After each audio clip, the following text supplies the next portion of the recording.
हाँ जी दोस्तों, नमस्कार। मैं डॉक्टर राजबाला आपके अपने यूट्यूब चैनल राज चहल अकेडमी पर आपका स्वागत करती हूँ। मित्रों, जैसा कि आप जानते हैं कि हमारी एचटेट पीजीटी हिंदी की कक्षाएं चल रही हैं और जिसमें हम निरंतर आपके पाठ्यक्रम में शामिल जो रचनाएं हैं उन पर व्याख्यात्मक रूप से चर्चा कर रहे हैं। ठीक है। और विद्यार्थियों, मैं आपको ये भी बताना चाहती हूँ कि आपकी ये कक्षाएं टीजीटी के लिए जितनी महत्वपूर्ण है उतनी ही पीजीटी के लिए है, पीजीटी के लिए जितनी महत्वपूर्ण है उतनी टीजीटी के लिए है। यानी कि दोनों ही जो चाहे वो टीजीटी के विद्यार्थी हैं चाहे वो पीजीटी के लिए, सबके लिए कक्षा समान रूप से महत्वपूर्ण है। यहाँ तक कि चाहे वो नेट के विद्यार्थी हैं, चाहे वो DSSS के हैं, बी के हैं, ठीक है, और चाहे वो यूपी की तैयारी कर रहे हैं, चाहे वो राजस्थान की परीक्षाओं की तैयारी कर रहे हैं, हर परीक्षार्थी के लिए ये वीडियो उतनी ही महत्वपूर्ण है। क्योंकि जनेंद्र से संबंधित कोई भी प्रश्न यदि आ जाता है तो आपको सारे उत्तर इस वीडियो में उपलब्ध हो रहे हैं। तो हर परीक्षा की दृष्टि से ये वीडियो उतनी ही महत्वपूर्ण है। ठीक है, तो चलिए हम बात करते हैं किसकी, जनेंद्र कुमार की। आपको पता ही है कि जनेंद्र कुमार क्या है। जनेंद्र कुमार एक मनोविश्लेषणवादी उपन्यासकार है, मनोविश्लेषणवादी कहानीकार हैं। तो आज हम इनके जन्म के विषय में, इनके जो रचनाक्रम है उसके विषय में जानेंगे, समझेंगे। ठीक है, तो इनका जन्म कब हुआ? देखिए, जनेंद्र कुमार का जन्म हुआ था 2 जनवरी 1905 ईस्वी को। कहाँ हुआ था? कोडियागंज, जो अलीगढ़ में है। इनका जन्म कब हुआ था? 2 जनवरी 1905 को कोडियागंज में हुआ था, जो अलीगढ़ में है।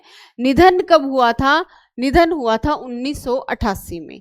ठीक है, और 1 नंबर का प्रश्न, बहुत ही महत्वपूर्ण प्रश्न आपका बनता है कि जनेंद्र कुमार का मूल नाम क्या था?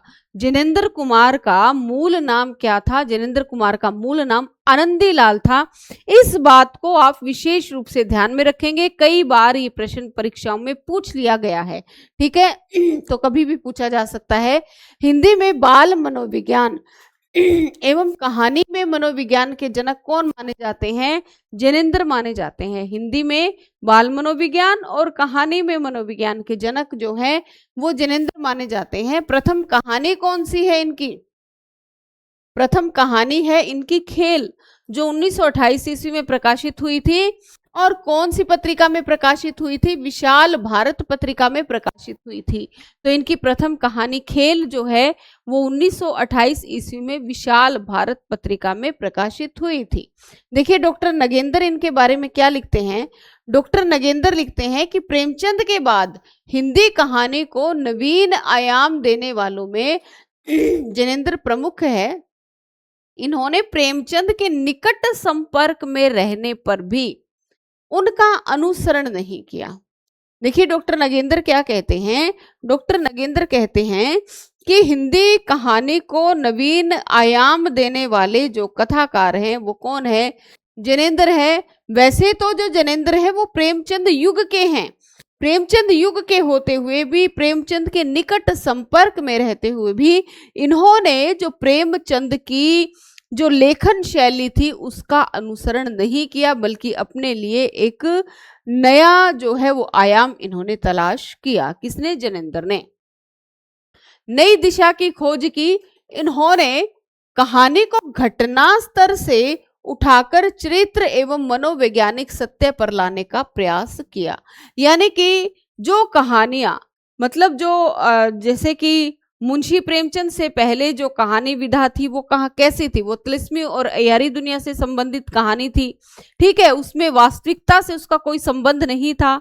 मुंशी प्रेमचंद है, उन्होंने कहानियों को तिलिस्म और अयार और जासूसी गुफाओं से निकाल करके कहाँ स्थापित किया? वो सामान्य जीवन में लेकर के आए कहानी, मतलब सामान्य जीवन को अभिव्यक्त किया। किसने? मुंशी प्रेमचंद ने।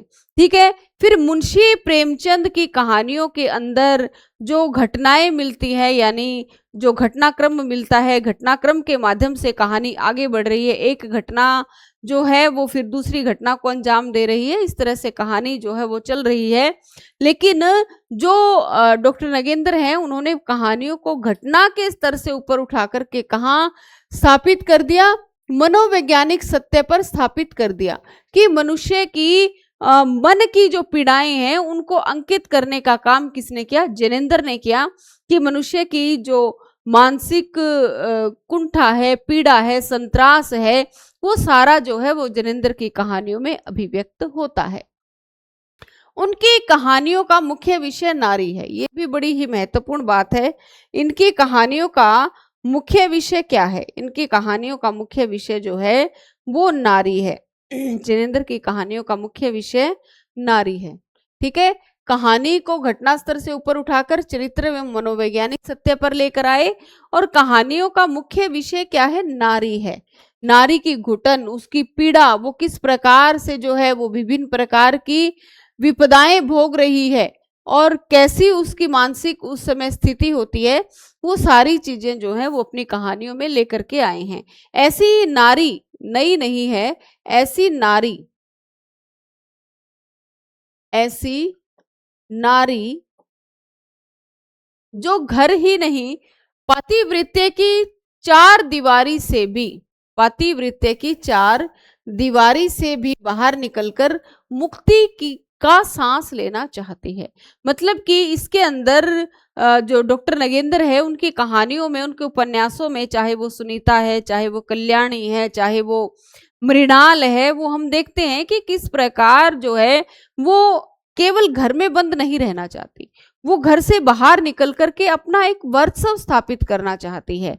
और वो जो है वो समाज की जो मान्यताएं हैं, समाज की जो रूढ़ियां हैं, और उसके मन का जो उच्छृंखलता है, मन की उच्छृंखलता, उन दोनों के अंदर वो पिसती रहती हैं, घुटती रहती हैं। ठीक है, जैसे मृणाल है, उसका अंत बड़ा दर्दनाक होता है। मुक्ति की वो सांस लेना चाहती है। अनुभूति की गहरी प्रेरणा उनकी कहानियों की विशेषता प्रदान करता है। डॉक्टर रामचंद्र तिवारी क्या लिखते हैं? देखिए, ये डॉक्टर नगेंद्र है और ये कौन है? डॉक्टर रामचंद्र तिवारी। इसको हाईलाइट नहीं किया गया। डॉक्टर रामचंद्र तिवारी, डॉक्टर रामचंद्र तिवारी हिंदी का गद्य साहित्य इनकी पुस्तक है, बहुत ही प्रसिद्ध पुस्तक है, बहुत ही अच्छी है। हर एक परीक्षार्थी को जो परीक्षा दे रहे हैं उस किताब का सहारा जरूर लेना चाहिए। प्रेमचंद युग के अंतिम चरण में सर्वाधिक समर्थ कलाकार के रूप में ज्ञानेंद्र सामने आए थे। कौन कहते हैं? आचार्य डॉक्टर रामचंद्र तिवारी कहते हैं कि प्रेमचंद युग के अंतिम चरण में, यानी कि ज्ञानेंद्र यदि पूछा जाए कौन से युग के कवि हैं, तो वो प्रेमचंद युग के कवि हैं, समर्थ कलाकार के रूप में जाने जाते हैं। ज्ञानेंद्र की कहानियों में चरित्र वैशिष्ट्य है, मानसिक द्वंद्व है, स्त्री पुरुष के संबंधों को लेकर जो है सूक्ष्म एवं गहन स्तरों का स्पर्श किया गया है। ठीक है, अवसाद एवं करुणा की अंतस्थल को स्पर्श करने वाली स्निग्ध धारा, राष्ट्रीयता एवं क्रांति भावना, मानवेतर प्राणियों के प्रति सहानुभूति, नैतिक प्रश्नों के प्रति गंभीर शंकाएं, दार्शनिक ऊहापोह, प्रतीक योजना, संकेत एवं रहस्य, सब कुछ मिल जाता है। यानी कि जो डॉक्टर नगेंद्र है उनकी रचनाओं में, ज्ञानेंद्र की रचनाओं में हर तरह का जो है वो वर्ण्य विषय मिल जाता है, हर विषय वस्तु को उन्होंने छुआ है। ज्ञानेंद्र की कहानियों के माध्यम से पहली बार हिंदी साहित्य में व्यक्ति को महत्व मिला। ये बात कौन कहते हैं? रामचंद्र तिवारी कहते हैं। देखिए, इनके कहानी संग्रह हम देख लेते हैं, बहुत ही महत्वपूर्ण है, तथ्यात्मक प्रश्नों की दृष्टि से ये बहुत महत्वपूर्ण है।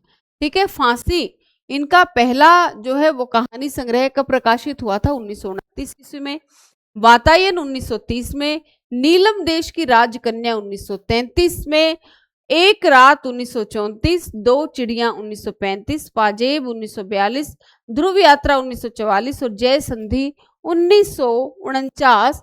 इस प्रकार से आप जो है वो इनको याद रखेंगे, क्योंकि इन्हें क्या है, काल क्रम में लगाना भी आपसे पूछा जा सकता है, तो हर एक का आपको प्रकाशन वर्ष याद होना चाहिए।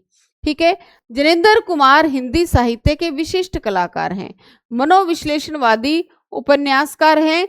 हिंदी में मनोवैज्ञानिक उपन्यासों का इन्हें क्या माना जाता है? पुरस्कर्ता माना जाता है। प्रेमचंद के बाद इन्होंने ही हिंदी साहित्य को विशेष व्यक्तित्व प्रदान किया। ठीक है, जिनेंद्र के उपन्यासों का मूल विषय काम पीड़ा एवं अहम का समर्पण है। ये भी बहुत महत्वपूर्ण है। जिनेंद्र के उपन्यासों का मुख्य विषय क्या है? काम पीड़ा एवं अहम का समर्पण। ठीक है। और ज्यादातर उपन्यास कैसे हैं? इनके नायिका प्रधान है और उपन्यासों का नाम भी नायिका पर आधारित है, जैसे कि सुखदा है, कल्याणी है, मृणा जो है वो क्या नाम है, परख, सुखदा, सुनीता, है ना, इस तरह से। डॉक्टर गोपाल राय क्या लिखते हैं?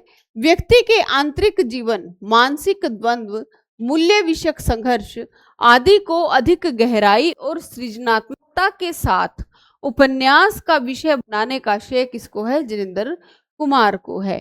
कि मनुष्य व्यक्ति के आंतरिक जीवन, मानसिक द्वंद्व, मूल्य विषयक संघर्ष आदि को अधिक गहराई और सृजनात्मकता के साथ उपन्यास का विषय बनाने का श्रेय किसको है?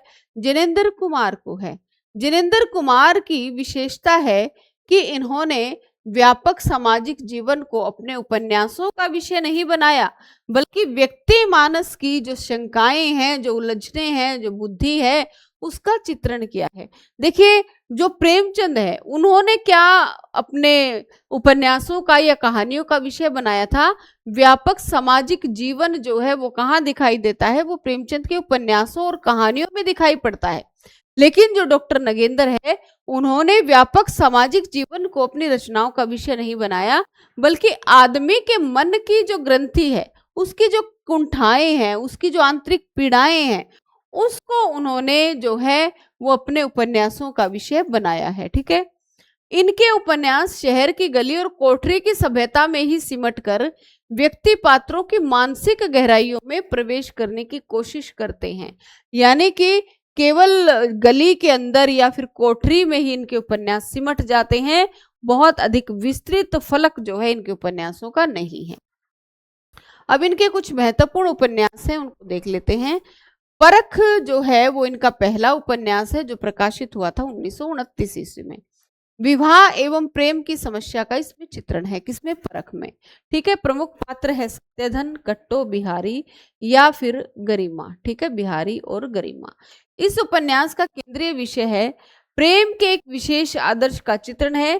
प्रेम का त्रिकोण, पत्नी व प्रेमिका का द्वंद्व जो है वो उपन्यास में दर्शाया गया है। ठीक है। सुनीता, उसके दूसरा उपन्यास कौन सा है इनका? सुनीता है, जो कब प्रकाशित हुआ था? 1934 ईस्वी में।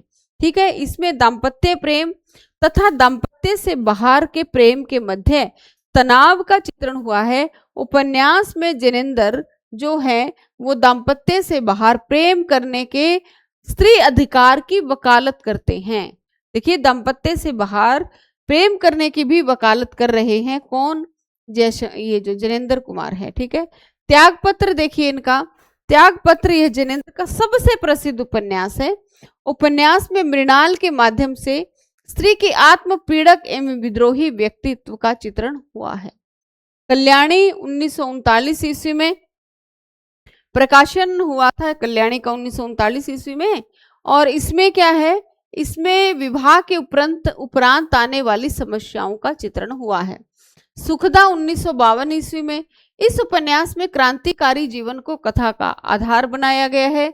सुखदा संपन्न घराने की लड़की है। सुखदा क्या है? संपन्न घराने की लड़की है। उसका विवाह श्रीकांत से हो जाता है, जो कि आर्थिक दृष्टि से समृद्ध नहीं है, और यह विषमता पति पत्नी में दूरी उत्पन्न कर देती है। ठीक है। एक है इनका विवर्त, जो कब प्रकाशित हुआ था? 1953 में। इस उपन्यास में जीवन की कुंठाओं के बीच रास्ता बनाते हुए एक संघर्षशील मानव का चित्रण है। व्यतीत क्या है? 1953। इसमें नायक जयंत की आसक्ति, नायिका अनीता का अपराध बोध एवं नायक द्वारा अपराध बोध का निराकरण, ये कथा जो है वो दर्शाई गई है। जयवर्धन 1956। इस उपन्यास में व्यक्ति और शासन के मध्य द्वंद्व का चित्रण है। व्यक्ति और शासन के मध्य द्वंद्व का चित्रण है। मुक्तिबोध 1965, और इस पर इन्हें क्या मिला था? साहित्य अकादमी भी मिला था। 1966 यानी अगले ही वर्ष जिनेंद्र का ये राजनीतिक विमर्श का उपन्यास है। ठीक है। अनंतर 1968, अनाम स्वामी 1974। इस उपन्यास में धार्मिक कर्मकांड रूढ़ियों से मुक्ति का चित्रण हुआ है। दर्शाक 1985। तो इस प्रकार इनके कुल कितने उपन्यास मिलते हैं? 12 उपन्यास मिलते हैं। अब इनके निबंध संग्रह देख लेते हैं। जनेंद्र कुमार गांधीवादी होने के कारण सत्य, अहिंसा, आत्मसमर्पण एवं हृदय परिवर्तन में विश्वास रखते हैं। देखिए, क्योंकि प्रेमचंद युग में गांधी जी का बहुत ज्यादा प्रभाव था और गांधी जी के जो विचार थे उनका प्रभाव उस समय के हर साहित्यकार पर दिखाई पड़ता है, और जो जनेंद्र भी हैं उनसे अनूठे नहीं है। ठीक है, तो जनेंद्र के ऊपर भी गांधी दर्शन का प्रभाव हमें देखने को मिलता है। ठीक है, तो इनके जो है कुछ निबंध संग्रह है। देखिए, प्रस्तुत प्रश्न प्रकाशित हुआ 1936 में, जड़ की बात 1945 ईस्वी में, पूर्वोदय 1951 में, साहित्य का श्रेय और प्रेय 1953 में। ये जो है वो प्रश्न आया हुआ था आपके एचटेट के पेपर में। मंथन 1953, सोच विचार 1953, काम प्रेम और परिवार ये भी 1953, इत सतह 1963, समय और हम 1964 और परिप्रेक्ष्य 1977। ठीक है, तो इस तरह ये क्या थे? आपके निबंध संग्रह थे जो जिनेंद्र के द्वारा लिखे गए हैं। जितनी भी बातें मैंने आपको बताई हैं वो परीक्षा की दृष्टि से बहुत ही महत्वपूर्ण है। कहीं से कोई भी प्रश्न आपका बन सकता है, तो हर प्रश्न को आप जो है वो बहुत ही मन लगा करके याद करेंगे, पूरी तरह से मंथन विचार करेंगे हर बात के ऊपर, और कोई ना कोई ट्रिक बना लेंगे इस चीजों को समझने के लिए, क्योंकि इसी प्रकार से आप जो है वो प्रश्नों को स्थायी रूप से याद कर पाएंगे। ठीक है, तो आज के लिए इतना ही, और हम मिलते हैं अगली कक्षा में जिसमें हम जनेंद्र की जो रचना है उस पर चर्चा करेंगे। ठीक है, तो आज के लिए इतना ही। जय हिंद, जय हिंदी।